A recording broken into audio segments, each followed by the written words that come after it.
Welcome to our final set of lectures in cognitive psychology. It's been quite a semester. So I thought I'd end by reflecting on just how messed up things seem right now in the US and why that might be the case. So I think we need to start by being honest with ourselves. In the US, we have always lived with a mass of contradictions. So, for example, one of the founding principles of the United States is e pluribus unum. Out of many, there is one. Out of many different ideals, many different value systems, that we all come together as one country. It's a great idea. There's another idea, though, that also is associated with the beginning of our country, and that is, don't tread on me. In other words, my individual rights are more important than the rights of the group. Two diametrically opposed beliefs form the foundation of our country.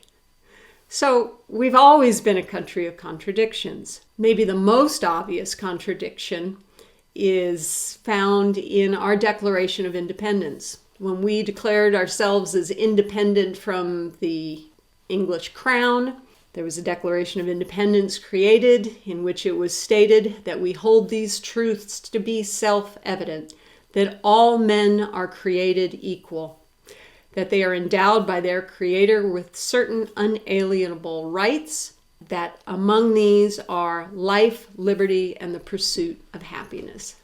Now, this document was written by slaveholders. So on one hand, we're making the argument that all, at least men, well, actually, when they wrote this, they meant rich white men when they said men, but let's try to not go there. The founding fathers of our country are making the point that every human being has the right in this country to life, liberty, and the pursuit of happiness. And then they got on their horses and went back to their ranches where they had enslaved Native Americans, they had enslaved African Americans who, trust me, they did not allow these folks to have life or liberty or pursue their own happiness. So from the very beginning, we've been a country of contradictions. We've been arguing between ourselves and with ourselves for as long as there's been a United States.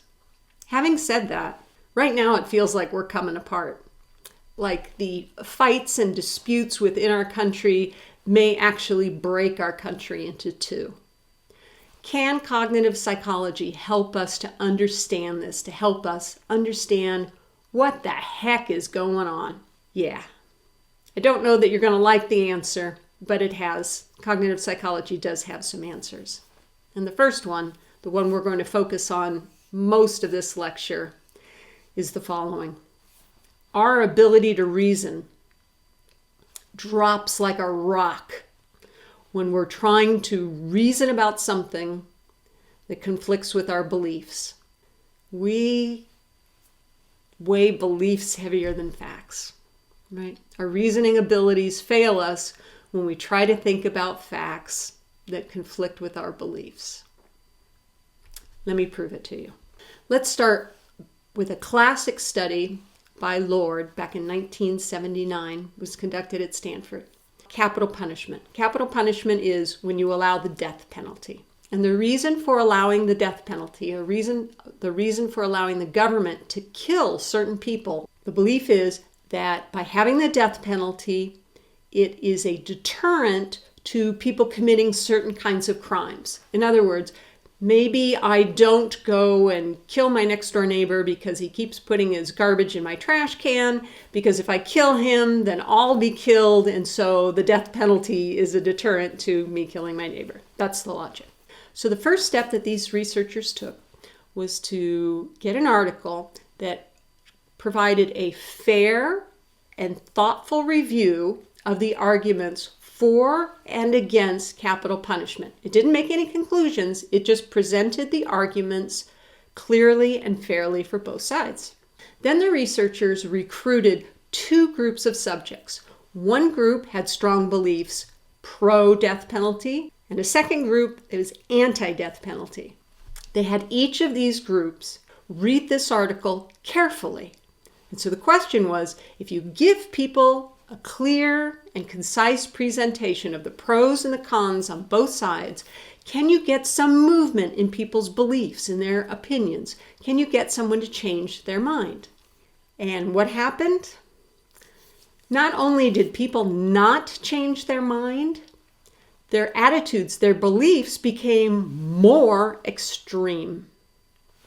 This is related to something called the confirmation bias. And the confirmation bias is our tendency to evaluate evidence as confirmation of our beliefs. So what did Lord et al. Find? They found that after reading a fair and balanced report on capital punishment, people who came into the study pro and con capital punishment didn't get closer together after reading the fair article. Their opinions diverged even more. This is called attitude polarization. Do you believe what you see, or do you see what you believe? We all have attitudes and beliefs, right? What we really want is for our beliefs and facts to overlap as much as possible. To the extent that they don't overlap, we end up with a situation like this. We have facts that we don't believe, beliefs that don't conform to any facts, and a small region in the middle where our beliefs and facts overlap. And the reason that we are so messed up is because we undervalue facts and we overvalue our beliefs. Imagine that you're asked to develop a test, maybe in your experimental methods class, test of some idea you're interested in. The way that you generate the data, the way that you evaluate the data, the way you frame your hypotheses, all of those are biased by your original thoughts and opinions. Let me give you another example. You're arguing with someone about whether people should be wearing masks during the pandemic.